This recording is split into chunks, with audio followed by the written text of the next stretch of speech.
Good morning, everybody. My name is Jacek Bartosiak. Welcome to Strategy and Future, another podcast today with a distinguished guest, Julian Lindley-French. Hello, Julian. How are you? Hi, Bart. How are you? Yeah, I'm fine. Difficult times, the year 2024. Just for the audience, we already recorded the podcast with Julian, but for those who are the first time on our channel, Julian Lindley-French is the chairman of the Often Group. And the distinguished strategic thinker in the West, frequently giving his voice on Twitter and in other media on strategic matters of Europe and the world. So as an intro, let me put it that way. So I'll start right away with a key question. It seems that Ukraine is struggling. There is a feeling along the eastern NATO frontier, among the countries there, where I am in Warsaw, that the Western countries, especially Western European countries, do not support Ukraine sufficiently, either to defeat Russia, but increasingly even to neutralize Russia, even to sort of keep them at bay. So let me put it this way, the question. What are the implications for security architecture all along Europe, all across Europe and the world, if Ukraine falls, if Russia is regarded as a winner of this confrontation? What will be the indirect and direct consequences for the security of the entire Europe? Thank you, Jacek. And let me say, great to be back speaking with you again on your hugely impressive podcast. Look, the simple dilemma at the heart of the Russo-Ukraine war, from the perspective of Britain, France, and Germany, the three most powerful Western European states, is this. It is a vital interest to them that Ukraine survives as an independent political entity. It is not a vital interest to them that Ukraine survives with the Donbass and Crimea as part of it. That is the essential dilemma that Ukraine is facing right now. So the consequences are apparent in the action of those three critical states.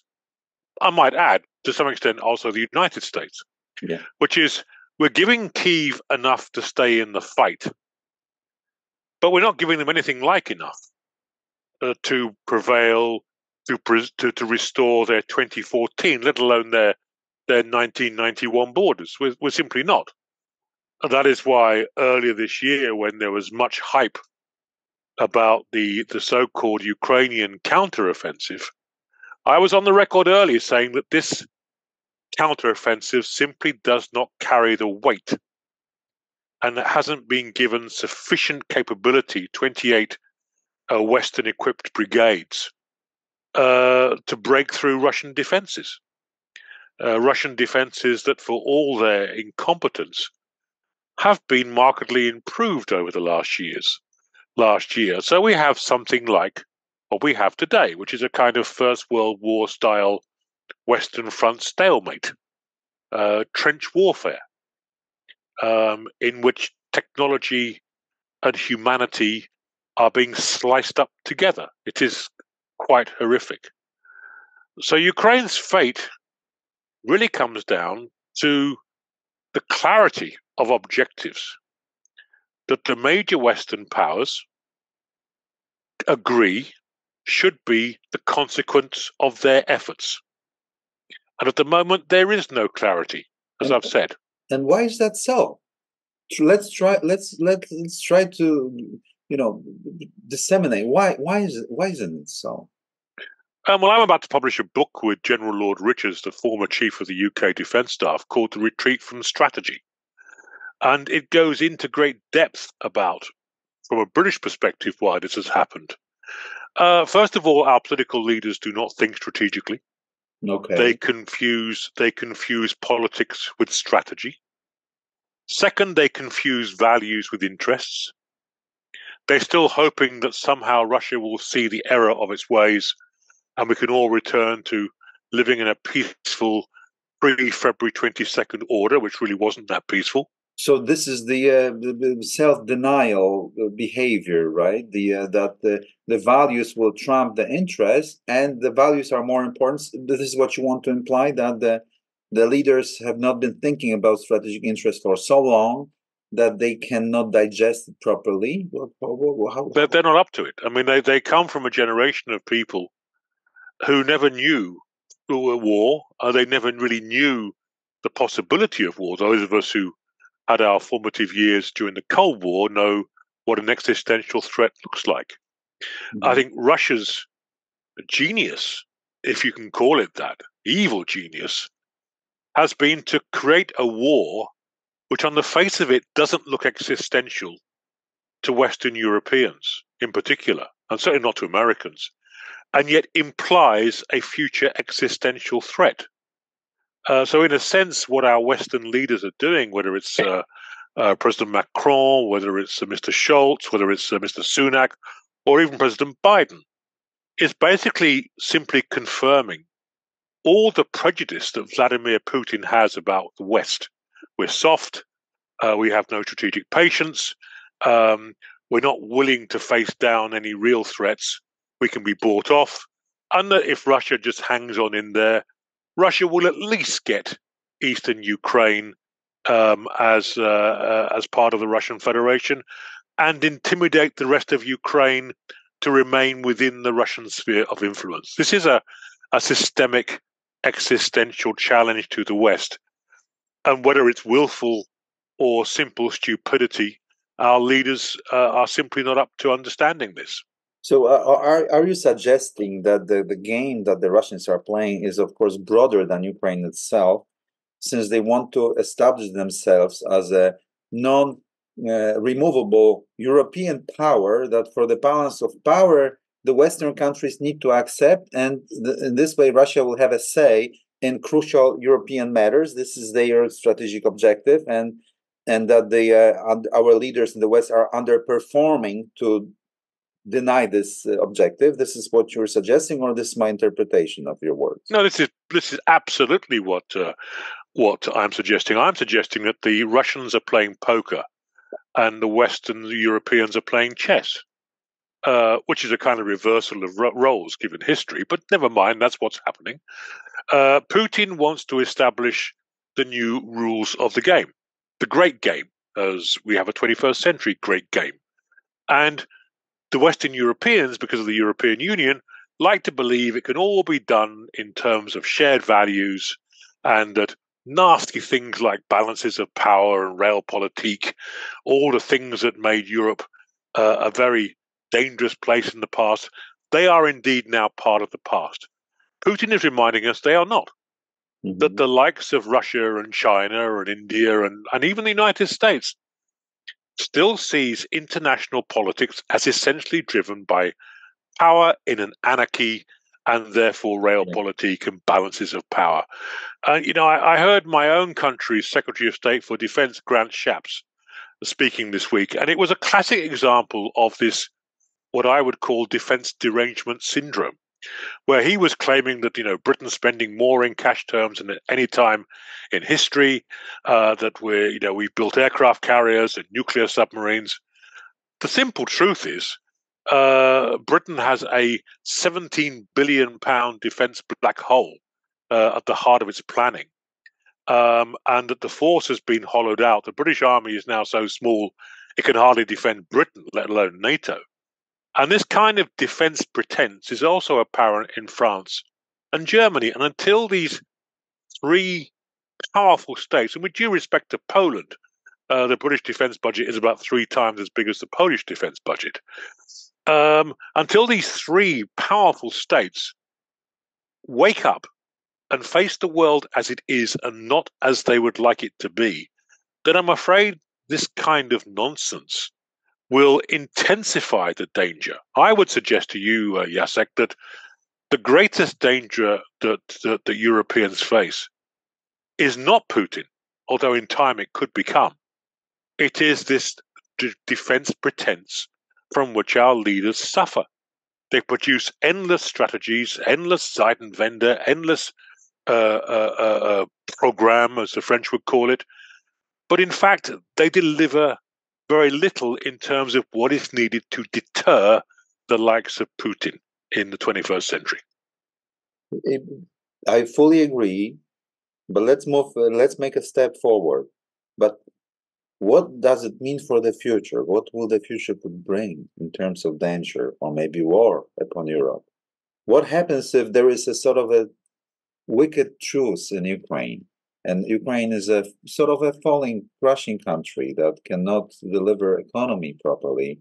It's crippled by war. It's crippled, in terms of the human capital, and it's crippled in terms of infrastructure, lack of resources, access to Donbass, and so on. And also is not taken into the EU.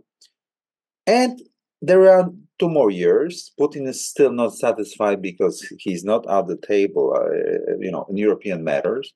And there are those 3 vulnerable Baltic states. There is Belarus. There is, of course, my dear Poland, and there are the Baltic states, Finland, Sweden. What might happen?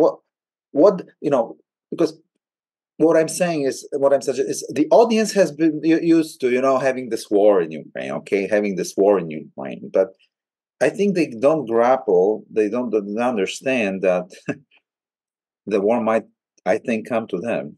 Yeah, they don't understand linkages. They don't understand, with respect, the linkages between what's happening today and the future. Now, look, what we're heading for right now is a situation in which we, free Europeans, pay for Ukraine, but Russia controls it. That's what we're heading for right now. We're heading for a horribly European peace treaty. Yeah. In which a horrible compromise is reached, in which the Russians will claim de facto sovereignty over those areas of eastern Ukraine, Donbass and Crimea in particular, and Western Europeans will find some kind of language to justify it. Yes. What they don't realize is that the only thing that Putin has to offer the Russian people is his vision of a return to a Russian empire that never existed, this Novorossiya fantasy. And for that to happen, he has to maintain the momentum of threat that he's generated, which he pretends the Russians face. Now, the only way to maintain the momentum of threat is not to have a permanent peace in Eastern Europe. So the situation in Ukraine would be simply little more than a kind of extended ceasefire, yes, whilst he rebuilds the Russian military. And then the threat will transfer towards the Baltic states, the Black Sea, and indeed Finland and Sweden. yeah. Because he's not sure we're willing to go to war for the security and defense of these allies. Sure. That's the bottom line of all this. And he still thinks we're not willing to risk. We're so risk averse that at the end of the day, there might be a crisis, but we would back down. yes, And if he finds himself ever more under pressure, and let's face it, the value of Russian oil is collapsing right now, and all he cares about is regime survival, he will push the adventurism button again, because he needs chaos to keep himself and his cronies in power in the Kremlin. True. We call it передышка, which is an intermittent period between wars, and the Russians historically have been very good at doing those pretensions that there is truce or peace, and then they were gearing up for another period of wars. This is what we fear, especially that in the grand scheme of things, it seems that we have a major worldwide potential US-China conflagration, where this Russian venture might be a sort of a sideshow, given the sanction regime, technology regime, and potential conflict in the Western Pacific. So there will be so many flashpoints of grand scale that the Russians might be probing our resolve here easily. That brings me to 2 questions, which are tough, Julian. Pardon me for that, but tough. It's what we're here for. Yeah, in Warsaw, we are thinking hard, what the real situation is. this is, and we are already in the balance of power game, I think. Yeah. Less on the value, but balance of power. And we found ourselves weak, right? At the starting point of it. So right now we're trying to build the force and, prepare. It's a mental change. It's going to be hard. But we are wondering, first of all, the question number one, why the Americans are delivering that little. And we understand this because they want to control escalation. They want to have the balance of power in this way. But even in this definition, they underperform. We think that they didn't assess the situation properly for their own interest, because it's the NATO and the U.S. presence that will be harmed if Ukraine falls, primarily. That's the question number one. So why are they behaving like that? Are they also strategically not thinking properly? And the second, or maybe they don't have resources. And maybe this is a truth that they have no resources to keep on like that. And the second thing is that maybe France and Germany have a different vision, Julian, for the future than US, UK, and those, as sometimes we were referred to as orphans of the Versailles Treaty. Those eastern countries between Russia and Germany that always hang on to the sea powers of England and the United States for support.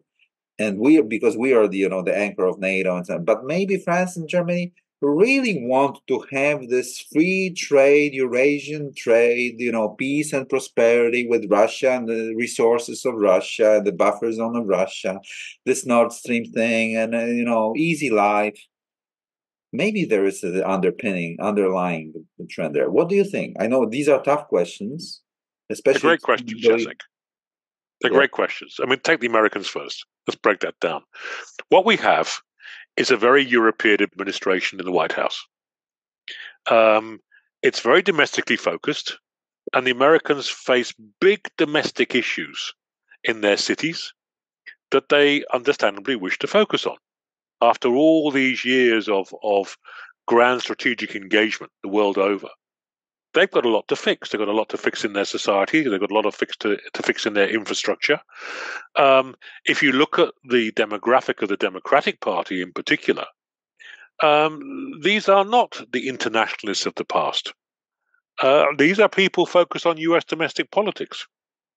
Big questions like immigration on the southern border are really challenging Americans. And Americans of all political persuasions understandably say to Europeans, we've looked after you for many, many decades. Now it's your turn.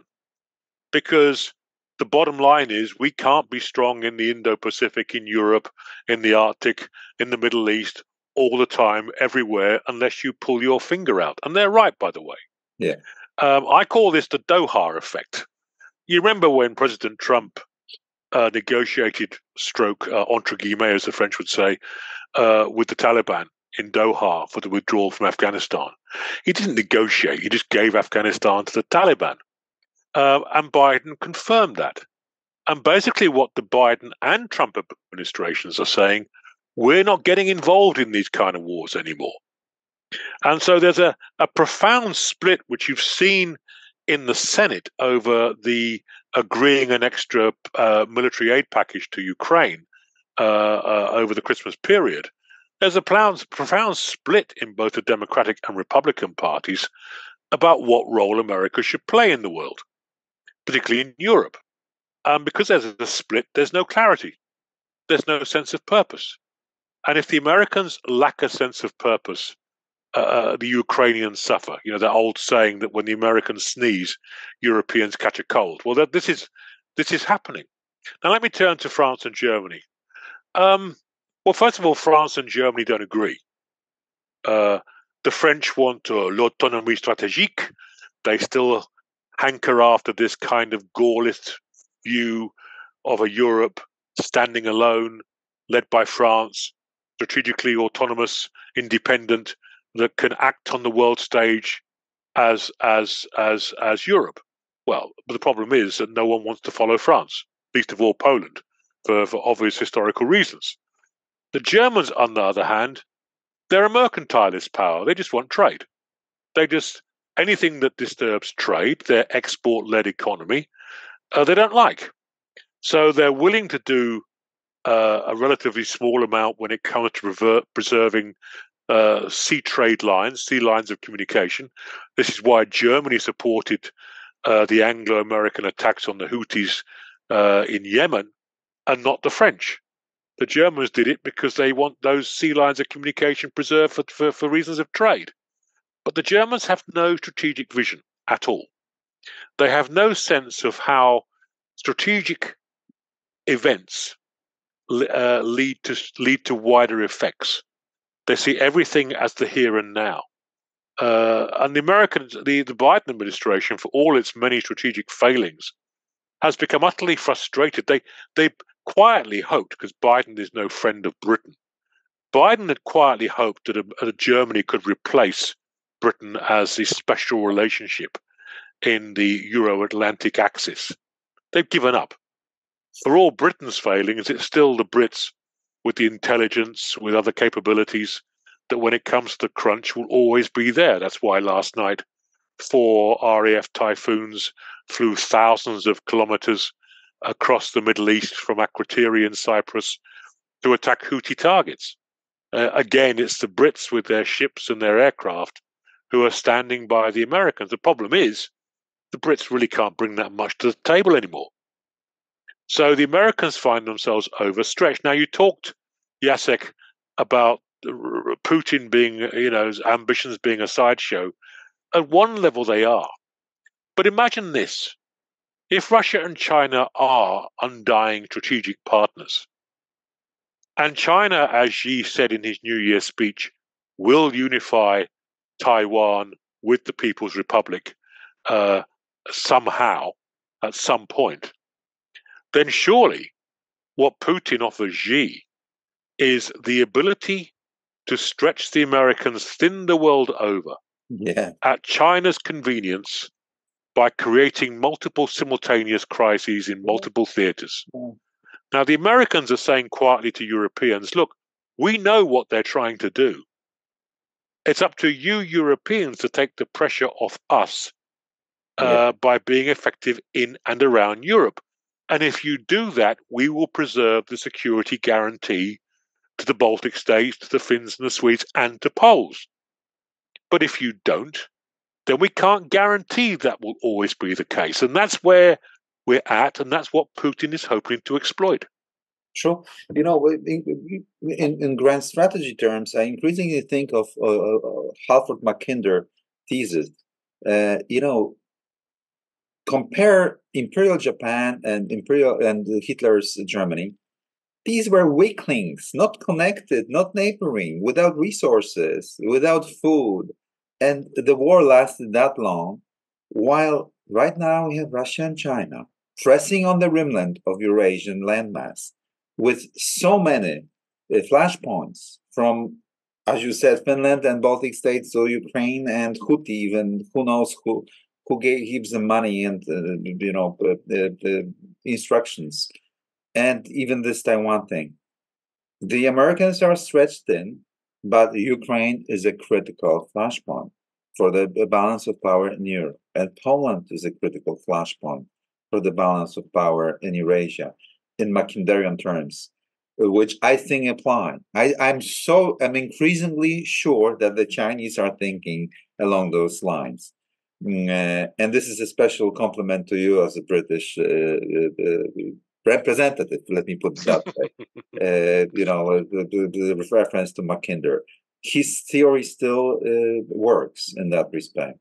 And this time around, it's just, so we can theoretically say we have a scalable world war, but waged by nuclear powers. They try to limit the engagement and limit, the escalation control, so that there is no nuclear conflagration, but the world is on fire, in fire. Yeah, I mean, think about when Mackinder was writing in the first decade of the 20th century.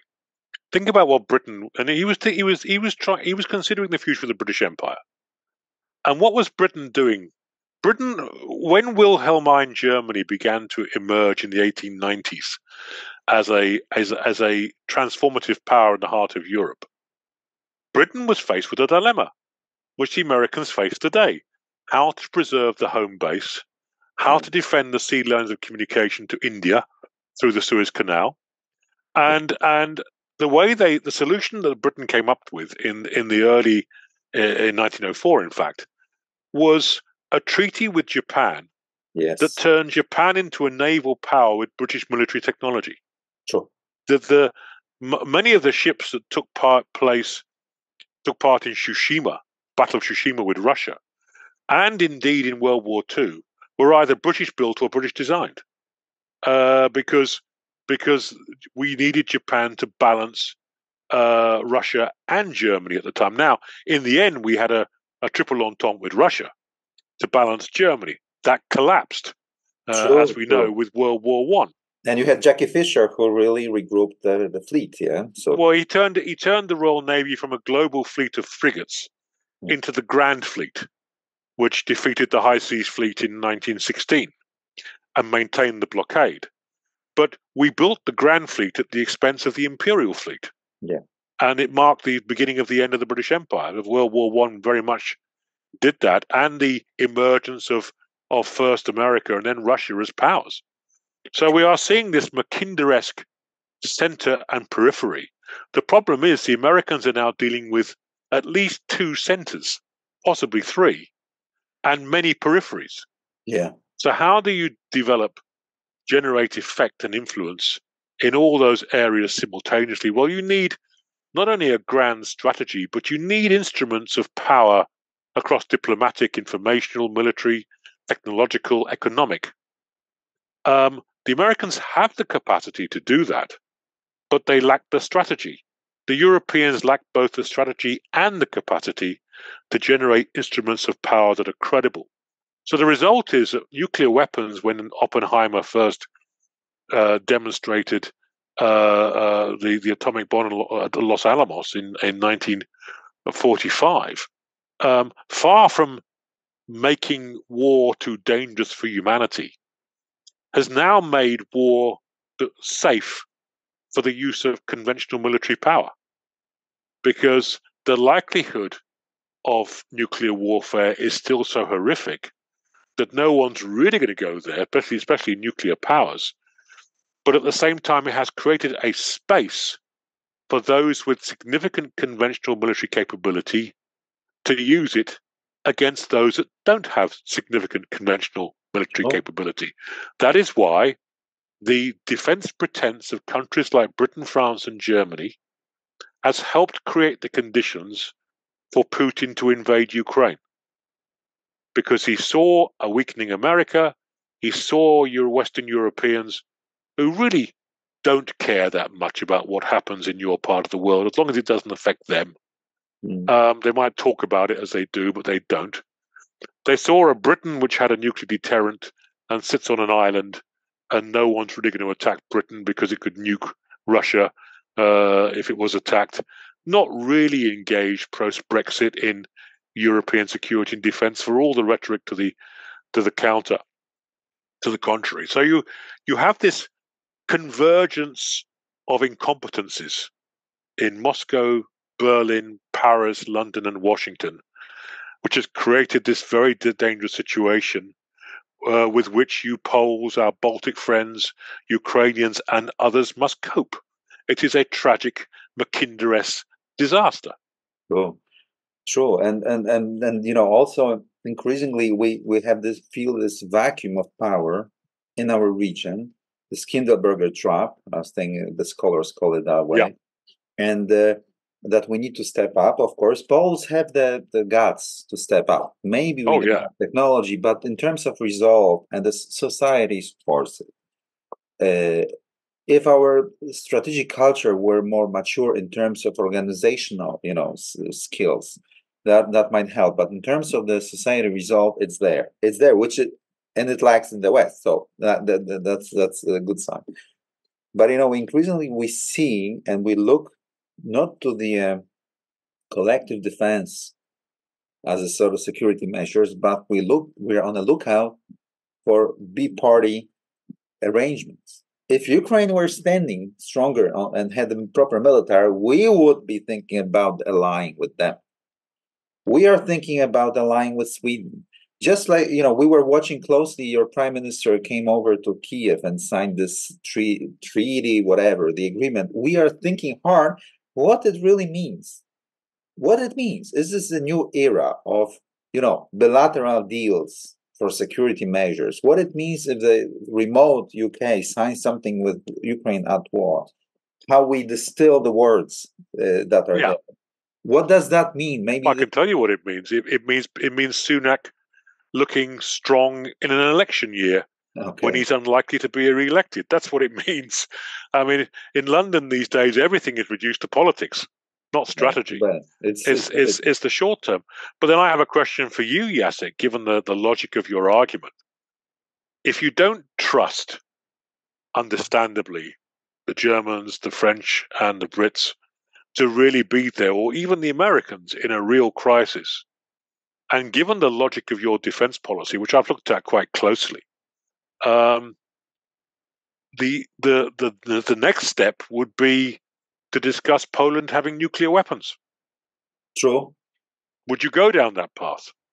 That's a key question, Julian. Okay, I'll answer this, and then also I propose two other things that we are thinking hard in Warsaw. First of all, I represent strategy. It's a sensitive subject. I represent Strategy&Future, which is an independent think tank. We are not related to the government, to public funds, and so on. This is critically important to underline that. Okay. Yes. We think that at the end of the day, with the withdrawal of the US forces from Eurasia, the local partners will be thinking about nuclear capabilities like South Korea, And we should be thinking about that, and also about the salvo competition with Russians, so that we could really have second strike, even conventional, So those are parallel things: missiles and nuclear capability. Somehow, of course, it would be hard because the geography proximity makes it really escalatory. We don't believe that the Americans would ever allow that to happen, because we are too close to Russia. We have had 19 wars, and they don't want to be entrapped in anything, in any showdown, nuclear showdown. Okay, and that creates a strategic dilemma for Poland. Yeah. Okay, we can discuss it now. Whether we should have a catalytic strategy like Pakistan did. How we should approach. That's a big story. Maybe let's not during this podcast. We can discuss it separately. I'm happy to do so. I'm really happy that you opened up this subject. I was also thinking that maybe if the Americans were decided to do an offshore balancing, like the Britain was doing in the 19th century to the European Peninsula, therefore the proper balance of power, they should allow some allies in Eurasia and elsewhere, like Australia, have nuclear weapons to stabilize the system from the pressure from continental powers, and I think it would be in the US interest somehow.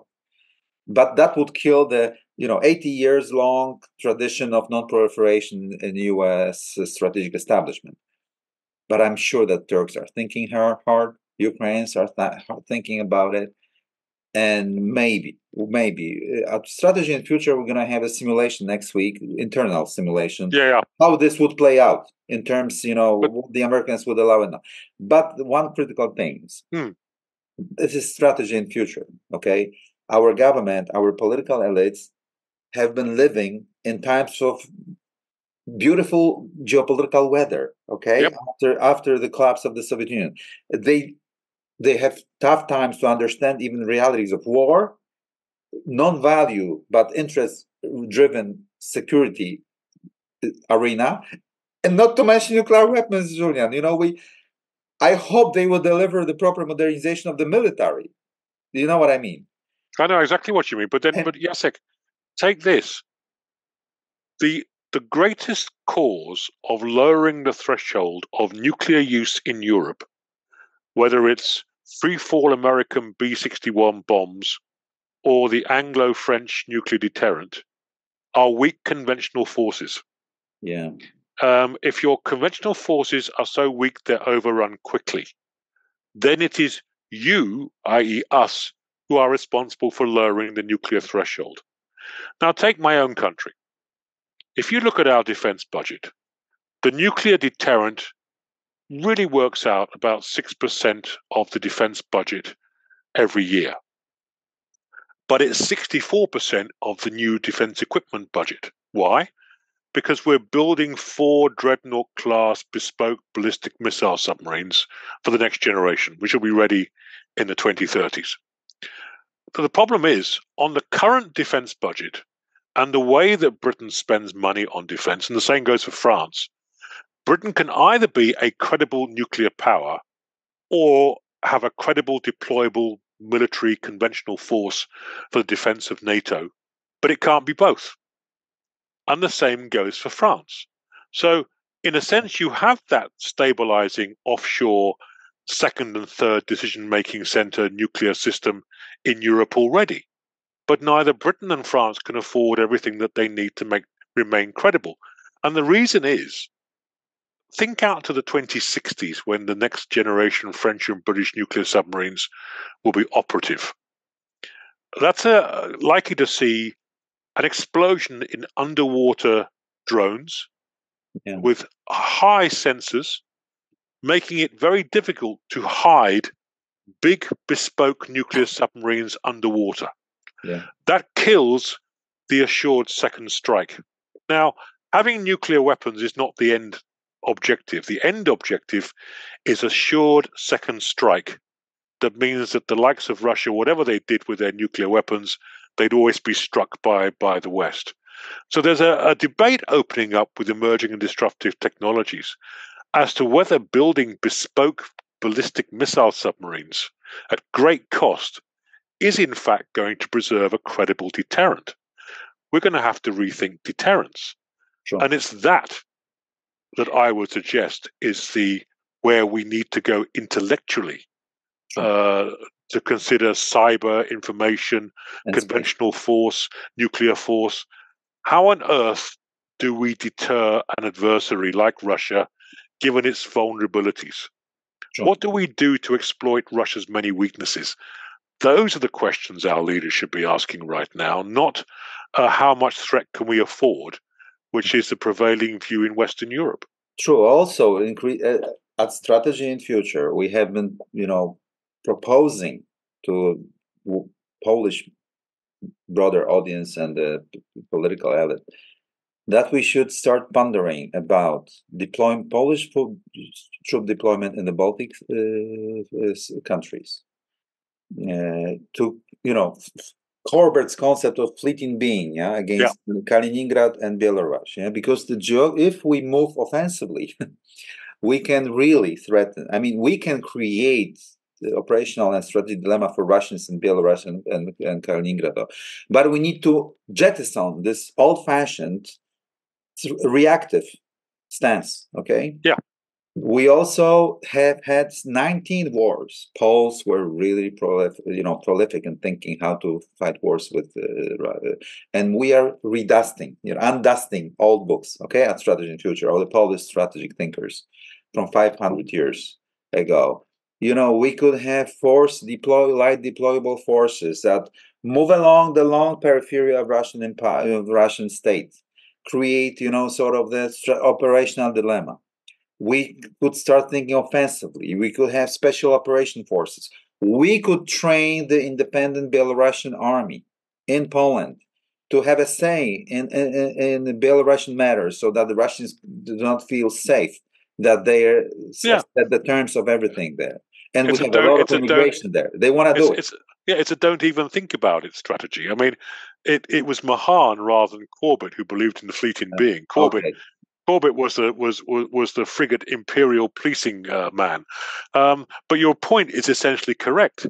Poland, I mean, I've been calling for the creation of a new allied mobile heavy force that would be the outcome of the agreement at the Madrid summit for a new, heavier, enhanced NATO response force.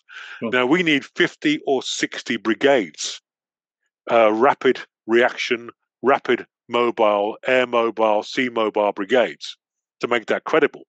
In Europe today, we have about 20 or 30. Yeah. On top of that, military geography of the eastern frontier, as we call it in Polish tradition, it's flat, open. Yeah. We need, in order to really deter, Poland would need to have the active defense with some preemptions. And it's, of course, under NATO, Article 5, this political, quagmire. It's so difficult to deliver politically and so on. So we posit that we should start talking to the Americans on the protocol of proportionality, how we could on our own react to things that would be probing NATO without waiting for the NATO to collectively agree that we could. Well, this is the preservation of NATO, Jacek. I mean, what we need to do is to mirror what the Russians are doing in eastern Ukraine. What they've done in eastern Ukraine is forward deploy relatively poorly trained formations, but behind them they've kept heavy mobile forces that can plug any gap and exploit any weakness. The Łukasz line, they've learned the role of maneuver in defense. We need to do that strategically in NATO. We need to have forward deployed forces, but behind them an allied mobile heavy force that can exploit Russian weaknesses and simply say to Moscow, look, whatever you do with your First Guards tank army or your Western, Central and Southern military districts, it ain't going to work. That is deterrence. Sure. And that is a European responsibility, and that is Europe's investment in NATO. And if Europeans don't do something like this and meet the obligations they've signed up to under the defense planning process, then NATO will erode because the Americans can't be everywhere all of the time. That's the bottom line of all this. Yes, we increasingly more are inclined to talk to Swedes and Ukrainians, with that, and total the defense. US hub and spoke system, sort of, as opposed to all those Germans and French who have no clue, and we think and we suspect them of some wicked thinking, like consolidation of European Union that is in fashion now. We increasingly, at Strategy and Future, at least, we think that this is a method to really start talking to Russians over our heads and sort of restraining our own security and foreign policy. I can understand that, Jacek. But look, I wrote my PhD on all this nonsense many, many years ago. In fact, when I first started work in this business and had hair on my head, we were still talking about a common European force.